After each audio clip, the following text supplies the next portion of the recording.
Hello students, today we are starting a new chapter, chapter 4 fractions. Chapter 4 हम करने वाले हैं fraction.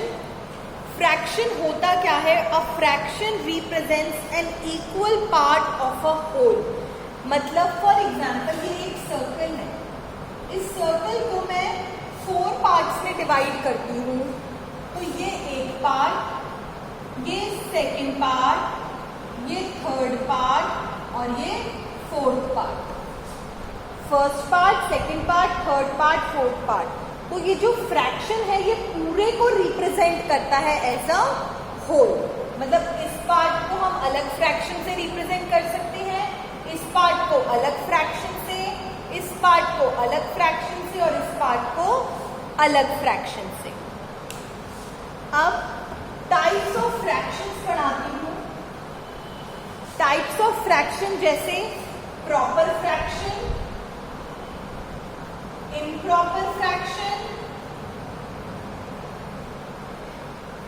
Proper, improper, like, unlike, unit, like fraction, unlike fraction, unit fraction, equivalent fraction, equivalent और mixed fraction. Mixed fraction मैं यहां लिख देती हूं. Types of fraction 1, 2, 3, 4, 5, 6, 7. 7 टाइप्स के फ्रैक्शन होते हैं. Proper fraction, improper fraction, like fraction, unlike fraction, unit fraction, equivalent fraction और मिक्स्ड फ्रैक्शन. अब देखो ध्यान से सुनना बेटा, ये चैप्टर थोड़ा सा बड़ा है लेकिन इजी है. अगर आज से ही जो मैं पढ़ा रही हूँ उसकी प्रैक्टिस कर लोगे तो जैसे चैप्टर 3 में प्रॉब्लम आई थी ना HCF LCM में, वैसी प्रॉब्लम इसमें भी आएगी अगर पढ़ाई नहीं करी तो आज से ही जो पढ़ा रही हूँ वही स्टार्ट कर दो बिल्कुल. सबसे पहले फ्रैक्शन में 2 चीजें होती हैं. एक होती है न्यूमरेटर, एक होती है डिनोमिनेटर. ये आपको याद रखना है कि न्यूमरेटर तो होता है ऊपर वाला और नीचे वाले को कहते हैं डिनोमिनेटर.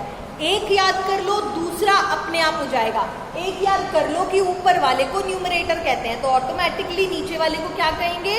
डिनोमिनेटर कहेंगे. सो न्यूमरेटर ऊपर वाला और नीचे वाला डिनोमिनेटर. अब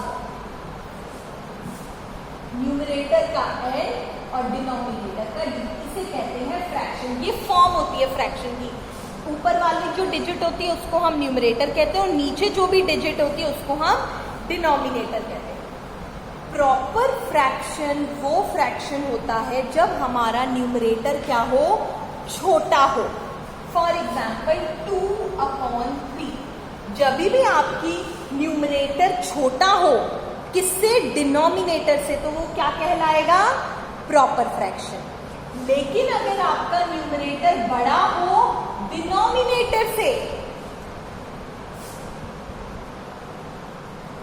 अब यहां पे देखो, यहां तो न्यूमरेटर छोटा था डिनोमिनेटर से तो उसे क्या बोला? Proper fraction.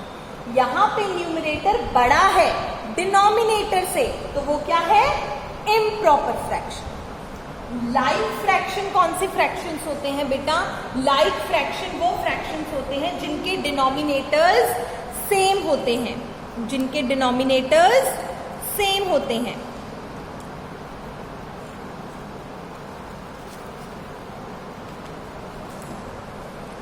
Like fraction for example 2/5, 13/5, 29/5.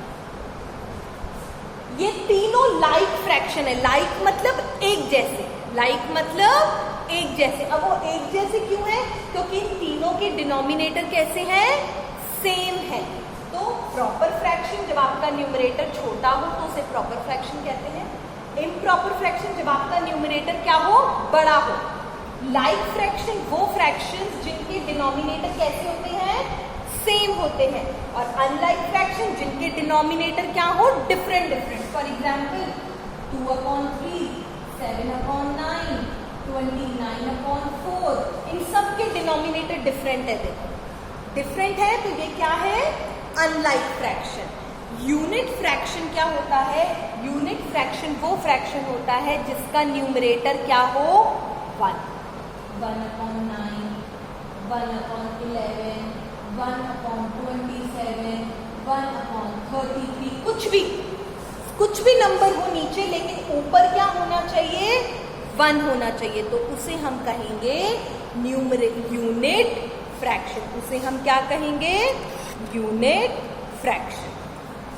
अब इक्विवेलेंट फ्रैक्शन कौन सी फ्रैक्शंस होते हैं? जिनकी जो वैल्यू होती है न्यूमरेटर और डिनोमिनेटर की। देखो, equivalent fractions have the same value even though the numerators and denominators are different. For example, 1/2 and 5/10, 1/2 and 5/10, ये क्या है? Equivalent fraction. इक्विवेलेंट वर्ड किससे मिलकर बना है? इक्वल से। इक्विवेलेंट जो वर्ड बना है वो किससे मिलकर बना है? इक्वल से। तो मतलब वो कह रहा है कि ये वाला फ्रैक्शन और ये वाला फ्रैक्शन इक्वल है। कैसे? देखो, ये तो 1/2 है।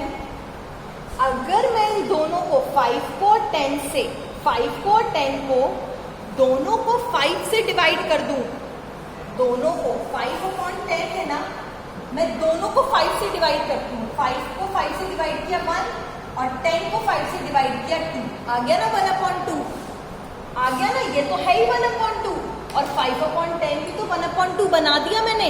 कैसे बनाया? डिवाइडेड बाय 5 करके। कैसे बनाया? डिवाइडेड बाय 5 करके। तो इक्विवेलेंट फ्रैक्शन वो फ्रैक्शन होते हैं जो एक दूसरे से इक्वल होते हैं कन्वर्ट करने पर। ये 1/2 है, मैंने इसको भी 1/2 बना दिया। अगर ये 1/2 नहीं बन सकता था तो ये क्या होते? इक्विवेलेंट फ्रैक्शन नहीं होते। अब मुझे कैसे पता लगा कि ये इक्विवेलेंट फ्रैक्शन है? मैंने क्या किया, इसको डिवाइड करके देखा 5 से। तो आपको ऐसे और 1 से ही करना है, ऐसे नहीं करना ऊपर वाले को 5 से कर दिया और नीचे वाले को 2 से कर दिया। नहीं, दिस इज रॉन्ग।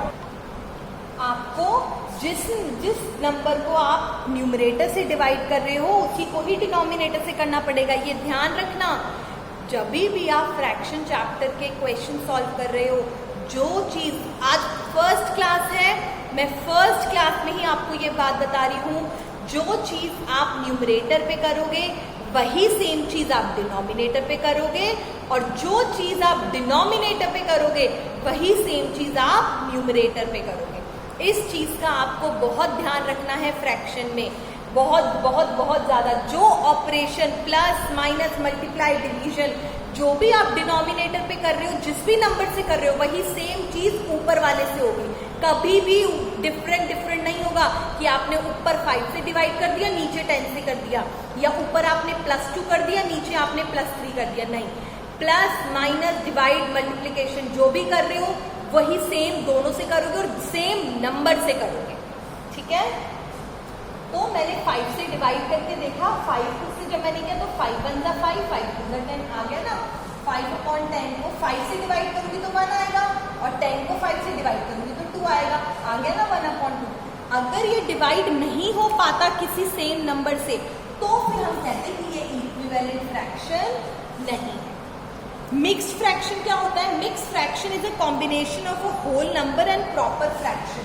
जैसे 2/5, ये जो मैं नंबर लिख रही हूँ 1 2 7 39 102 1009, ये जो नंबर्स होते हैं ना, ये नंबर्स, इनको कहते हैं होल नंबर। इनको क्या कहते हैं? Whole number. अगर इन्हीं के नीचे में एक और नंबर लगा दूं 1/3 तो ये बन जाता है फ्रैक्शन। 2/9, अब क्या बन गया? Fraction. 7/3 fraction. 39/40 fraction. 102/103 fraction. 1009/12 fraction.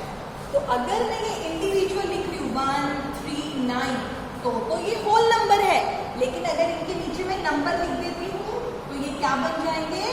Fraction बन जाएंगे। तो मिक्स्ड फ्रैक्शन कौन सा फ्रैक्शन होता है? It is a combination of a whole and a proper fraction. ये देखो, एक तो हमने होल नंबर लिखा 2, फिर हमने फ्रैक्शन भी लिखा, कौन सा? Proper fraction. कौन सा फ्रैक्शन लिखा हमने? Proper fraction. ध्यान रखना मिक्स्ड फ्रैक्शन किसका कॉम्बिनेशन होता है?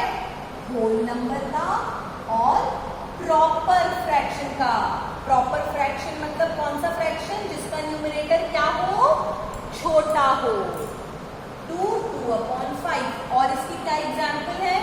जैसे 3, 4/7। ये होल नंबर और ये प्रॉपर फ्रैक्शन।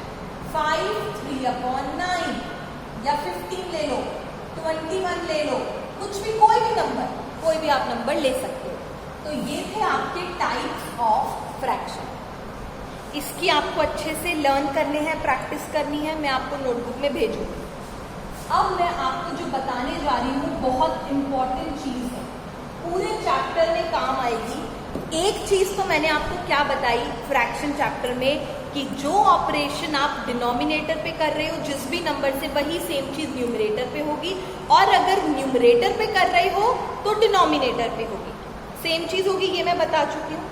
दूसरी चीज जो फ्रैक्शन चैप्टर में इंपॉर्टेंट है वो है एलसीएम। लास्ट चैप्टर में हमने एलसीएम निकालना सिखाया था, निकालना सीखा था ना। इस चैप्टर में एलसीएम की बहुत बहुत बहुत ज्यादा इंपॉर्टेंस है। क्यों? क्योंकि जब भी आप फ्रैक्शन का एडिशन करोगे, सब्ट्रैक्शन करोगे, कंपैरिजन करोगे, या उसको इक्विवेलेंट फ्रैक्शन में कन्वर्ट करोगे, इक्विवेलेंट फ्रैक्शन में कन्वर्ट करोगे, conversion, convert in equivalent fraction.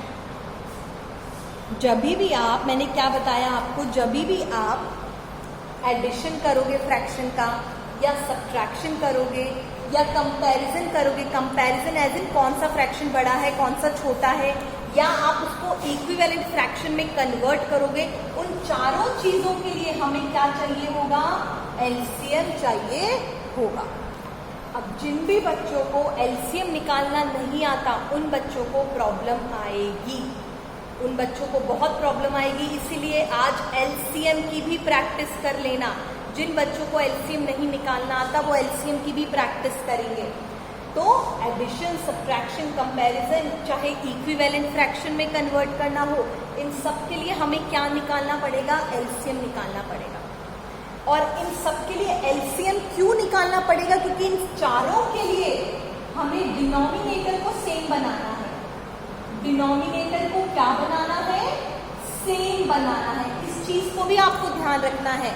मैं स्टार्टिंग में ही बता के चल रही हूँ कि हमें क्या क्या चीजों की जरूरत पड़ेगी। सबसे पहले जो ऑपरेशन डिनोमिनेटर में कर रहे हो वही सेम न्यूमरेटर में होगा, या जो चीज न्यूमरेटर में कर रहे हो वही सेम चीज डिनोमिनेटर में होगी। सेकेंड चीज मैंने आपको बताई एलसीएम। इस चैप्टर में एलसीएम की बहुत इंपॉर्टेंस है, चाहे वो एडिशन करो आप फ्रैक्शंस का, सब्ट्रैक्शन, कंपैरिजन या इक्विवेलेंट फ्रैक्शन में कन्वर्ट करो, इन सब के लिए क्या चाहिए होगा? एलसीएम चाहिए होगा। अब थर्ड चीज जो मैं आपको बता रही हूँ वो ये कि एलसीएम निकालने का क्यों, रीजन क्यों है इस चैप्टर में। एलसीएम से आप क्या बनाओगे? डिनोमिनेटर को सेम बनाओगे। क्या बनाओगे? डिनोमिनेटर को सेम बनाओगे। डिनोमिनेटर सेम कैसे बनेगा? एलसीएम निकाल के। इसीलिए इस चैप्टर में एलसीएम की इंपॉर्टेंस है। जब भी आप एडिशन, सब्ट्रैक्शन, कंपैरिजन और ये वाला ऑपरेशन करोगे उसके लिए आपको डिनोमिनेटर को सेम बनाना पड़ेगा। डिनोमिनेटर को क्या बनाना पड़ेगा? सेम, यानी इक्वल। और इक्वल बनाने के लिए आपको क्या निकालना पड़ेगा? एलसीएम। तो ये चीजें थी जो मैं आपको बता चुकी हूँ। अब हम करेंगे एक्सरसाइज 4.1। एक बार मैं एलसीएम निकालना सिखा देती हूँ। फॉर एग्जाम्पल मुझे 2, 3, 4 का एलसीएम निकालना है तो मैं कैसे करूंगी? मैंने आपको बताया था एलसीएम कब तक निकालते हैं? जब तक हमें लास्ट में क्या नहीं मिल जाए? 1, 1, 1। और यहाँ पे क्या होने चाहिए? प्राइम नंबर्स होंगे। तो मैं 2 से स्टार्ट करूंगी। 2 1 × 2, 3 एज इट इज। अब 2 की टेबल में 3 तो आता नहीं है तो मैंने 3 को एज इट इज रखा। 2 2 × 4। अब वापस 2 से करूंगी। 1 as it is, 3 as it is, 2 1 × 2। अब यहाँ तो 1 1 आ गया, कौन सी प्लेस बच गई? 3 की। अब 3 से करूंगी। 1 एज इट इज, 3 1 × 3 1 आ गया ना, लास्ट में 1 1 1 आ गया ना। अब मैं क्या करूंगी? एलसीएम निकालूंगी। जैसे 2 इंटू 3 यानी 2 2 ज़ा 4, 4 3 ज़ा 12। तो क्या आंसर आया? 12 एलसीएम आया। This is LCM. मैंने आपको एलसीएम भी रिवाइज करा दिया। आज आप एलसीएम की भी अच्छे से प्रैक्टिस कर लेना। इसी बेसिस पे अब हम क्वेश्चन करेंगे। क्वेश्चन है आपके सबसे पहले एक्सरसाइज 4.1 का क्वेश्चन नंबर 1। क्वेश्चन नंबर 1 कहता है simplify the given fraction. Simplify the given fraction.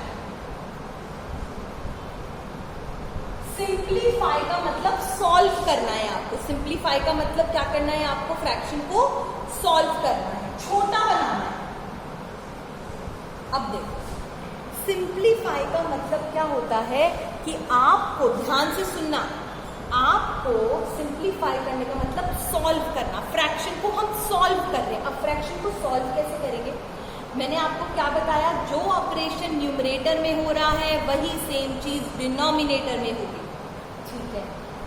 पर सिंप्लीफाई करने के लिए मुझे ये चेक करना पड़ेगा, ये जो 25 और 30 ये दोनों ही नंबर कौन सी टेबल में आते हैं? ये दोनों ही नंबर किसी एक टेबल में आते हैं। किस में आते हैं? ये दोनों ही नंबर किसी एक टेबल में आते हैं और वो टेबल है 5। वो टेबल क्या है? 5। तो अब मैं इन दोनों नंबर को 5 से डिवाइड करूंगी। जब मैंने 25 को 5 से डिवाइड किया तो मुझे मिला 5। जब मैंने 30 को 5 से डिवाइड किया तो मुझे मिला 6। और ये मुझे तब तक करना है जब तक मुझे वो ऐसे दोनों नंबर ना मिल जाएं जो किसी एक टेबल में नहीं आते। अब ये 5 और 6 है, ये किसी एक टेबल में नहीं आते ना, अलग अलग टेबल में आते हैं ना। तो यही मेरा क्या होगा? आंसर। यही मेरा क्या होगा? आंसर। ऐसे ही एक और है, जैसे 18/36। अब ये तो मुझे साफ पता लग रहा है कि 18 की टेबल में 18 तो आता ही है और 18 की टेबल में 36 भी आता है। तो 18 बन जा 18, 18 2 36। अब 1/2 क्या हो गया? आंसर। ये मैं फ्रैक्शन को सॉल्व कर रही हूँ, सिंप्लीफाई। सॉल्व करने का क्या मतलब होता है? सिंप्लीफाई करने का कि आपको उन दोनों नंबर को, न्यूमरेटर को और डिनोमिनेटर को, किसी सेम नंबर से डिवाइड करना है। सेम नंबर से, ये नहीं इसको अलग नंबर से कर रहे हो और इसको अलग नंबर से, नो। या इसको मल्टीप्लाई कर रहे हो और इसको डिवाइड कर रहे हो। डिवाइड कर रहे हो तो दोनों को डिवाइड करो और सेम नंबर से करो। मल्टीप्लाई कर रहे हो तो दोनों को मल्टीप्लाई करो और सेम नंबर से करो, ठीक है। ऐसे ही 18 को मैंने 18 से ही डिवाइड कर दिया क्योंकि मुझे पता है 18 की टेबल में 18 भी आता है और 36 भी आता है। ऐसे ही 10/10, ये तो बहुत ईजी है। 10 की टेबल में 10 आता है और ये भी आता है, तो 10 1 ज़ा 10, 10 1 ज़ा 10, 1/1। ऐसे ही ये A है, B, C, D। D part है आपका 15/20। अब वापस मुझे बताओ, ये दोनों नंबर कौन सी टेबल में आते हैं? 2 की टेबल में नहीं आते दोनों नंबर, 3 की टेबल में नहीं आते, 4 की टेबल में नहीं आते, लेकिन 5 की टेबल में आते हैं। 5 3 ज़ा 15, 5 4 ज़ा 20। तो 3/4 क्या हो गया मेरा? आंसर। तो इस तरीके से आप फ्रैक्शंस को क्या करते हो? सिंप्लीफाई करते हो। क्या करते हो आप? सिंप्लीफाई, यानी सॉल्व। सॉल्व कैसे करते हैं? दोनों न्यूमरेटर और डिनोमिनेटर को सेम नंबर से डिवाइड करके। कैसे करते हैं सिंप्लीफाई? न्यूमरेटर और डिनोमिनेटर को सेम नंबर से डिवाइड करके। Question number 2, it is on page number 67। Everybody will take out page number 67। Exercise 4.1 question number 2। Find the lowest common denominator. Find the lowest common denominator. मतलब हमें क्या निकालना है? LCM निकालना है। LCM निकालना है, लोएस्ट कॉमन डिनोमिनेटर। हमें फ्रैक्शन का लोएस्ट कॉमन डिनोमिनेटर निकालना है, यानी एलसीएम निकालना है। एलसीएम कैसे निकालेंगे? जैसे फॉर एग्जांपल क्वेश्चन नंबर 2 का याद रखना, हमें क्या निकालना है? एलसीएम। ए है आपका 1/2, 2/3, 3/4, 1/2, 2/3, 3/4, ये फ्रैक्शंस है 3। अब क्वेश्चन कह रहा है find the lowest common denominator for each part by the division method. हमें तो डिवीजन मेथड ही आता है, हमने तो वही पढ़ा है, हमने एलसीएम वही से एक ही मेथड से पढ़ा है ना हमने एलसीएम, हम उसी से निकालेंगे। अब एलसीएम किसका निकलता है, क्या लिखा है यहाँ पे, लोएस्ट कॉमन डिनोमिनेटर, यानी एलसीएम किसका निकलेगा, डिनोमिनेटर का। याद रखना एलसीएम किसका निकलेगा, डिनोमिनेटर का। ये बहुत छोटी छोटी चीजें जो आपको शुरू से ध्यान रखनी है इस चैप्टर में। मैं एक एक चीज बहुत अच्छे से एक्सप्लेन कर रही हूँ बेटा। कैसे निकालेंगे एलसीएम, डिनोमिनेटर का ही निकलता है ना। डिनोमिनेटर क्या है, 2, 3 और 4, 2, 3, 4, 2 1 ज़ा 2, 3 एज इट इज, 2 2 ज़ा 4, 2 से करेंगे वापस 1 as it is, 3 as it is, 2 1 ज़ा 2। अब 3 से करेंगे 1 एज इट इज, 3 1 ज़ा 3 और 1। तो मेरा एलसीएम क्या आया, 2 × 2 × 3, 2 2 ज़ा 4, 4 3 ज़ा 12। तो मेरा एलसीएम कितना आया, 12। एलसीएम कितना आया, 12। एक और करके दिखाती हूँ, चलो बी पार्ट करते हैं। जैसे 5/6, 7/8 और 9/10। एलसीएम निकालना है किसका, लोएस्ट कॉमन डिनोमिनेटर का। एलसीएम किसका निकलता है, डिनोमिनेटर का, यानी 6, 8 और 10, 6, 8, 10। ये तीनों नंबर किसकी टेबल में आते हैं, 2 की टेबल में। तो 2 से स्टार्ट करूंगी, 2 मेरा प्राइम नंबर भी है, 2 3 ज़ा 6, 2 4 ज़ा 8, 2 5 ज़ा 10। अब वापस 2 से करूंगी, क्यों, क्योंकि 4 हो सकता है, 3 एज इट इज, क्योंकि 2 की टेबल में 3 नहीं आता, 2 2 ज़ा 4, 5 एज इट इज, फिर 2 से करूंगी, 3 एज इट इज, 2 1 ज़ा 2 और 5 भी एज इट इज। अब मैं 3 से करूंगी, 3 1 ज़ा 3, 1 और 5 एज इट इज, क्यों, क्योंकि 3 की टेबल में 5 नहीं आता। अब मैं किससे करूंगी, 5 से, 1 1, 5 1 ज़ा 5, 5 1 ज़ा 5। आ गया ना लास्ट में 1 1 1। तो हमें एलसीएम में कब तक करना होता है, जब तक लास्ट में क्या नहीं आ जाए, 1 1 1 नहीं आ जाए। अब देखो, अब एलसीएम निकालने के लिए हम क्या करेंगे, मल्टीप्लाई 2 × 2 × 2 × 3 × 5, 2 2 ज़ा 4, 4 2 ज़ा 8, 8 3 ज़ा 24, 24 5 ज़ा 120, 24 5 ज़ा 120। जब आप इसको मल्टीप्लाई करोगे तो आपको आंसर क्या मिलेगा, 120। तो अभी तक हमने क्या सीखा, एक तो हमने सीखा काइंड्स ऑफ फ्रैक्शन, दूसरा मैंने आपको बताया था एलसीएम निकालना जरूरी होता है, क्यों, एडिशन के लिए, सब्ट्रैक्शन के लिए, कंपैरिजन के लिए और इक्विवेलेंट फ्रैक्शन में कन्वर्ट करने के लिए। क्यों एलसीएम जरूरी होता है, क्योंकि इन चारों चीजों के लिए हमें डिनोमिनेटर सेम बनाना पड़ता है, और डिनोमिनेटर सेम कैसे बनेगा, एलसीएम निकाल के। फिर मैंने आपको थर्ड चीज बताई, सिंप्लीफाई करना। क्या करना, सिंप्लीफाई करना, यानी सॉल्व करना। सॉल्व कैसे करते हैं फ्रैक्शन को, दोनों न्यूमरेटर और डिनोमिनेटर को किसी सेम नंबर से डिवाइड करके, सेम नंबर से, ध्यान रखना सेम नंबर से ही डिवाइड होगा। फिर लास्ट चीज मैंने आपको क्या सिखाई, एलसीएम निकालना। Find the lowest common denominator, यानी क्या निकालना है, एलसीएम निकालना है किसका, डिनोमिनेटर का। एलसीएम निकालना हमें आता ही है, सिंपल एलसीएम निकाल लिया हमने। आज बस इतना ही पढ़ेंगे, वरना आप कंफ्यूज हो जाओगे। नेक्स्ट क्लास में एक्सरसाइज 4.1 को हम खत्म करेंगे।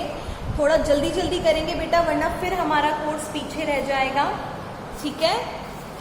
जल्दी जल्दी पढ़ेंगे, और जल्दी जल्दी पढ़ने के लिए आपको डेली प्रैक्टिस करनी पड़ेगी। आपको डेली प्रैक्टिस, जो बच्चे डेली प्रैक्टिस कर लेंगे ना, उन्हें मैथ्स में बहुत मजा आएगा, और जो बच्चे डेली प्रैक्टिस नहीं करेंगे उन्हें इस चैप्टर में बहुत प्रॉब्लम आएगी। अब ये आप पे डिपेंड करता है कि आप कितना अच्छे से पढ़ते हो, और जो बच्चे डेली मैथ्स पढ़ते हैं ना, उनका वो फेवरेट सब्जेक्ट होता है। क्यों, क्योंकि वो डेली पढ़ते हैं, उन्हें प्रॉब्लम होती ही नहीं, कंफ्यूजन ही नहीं होती, ठीक है। Thank you.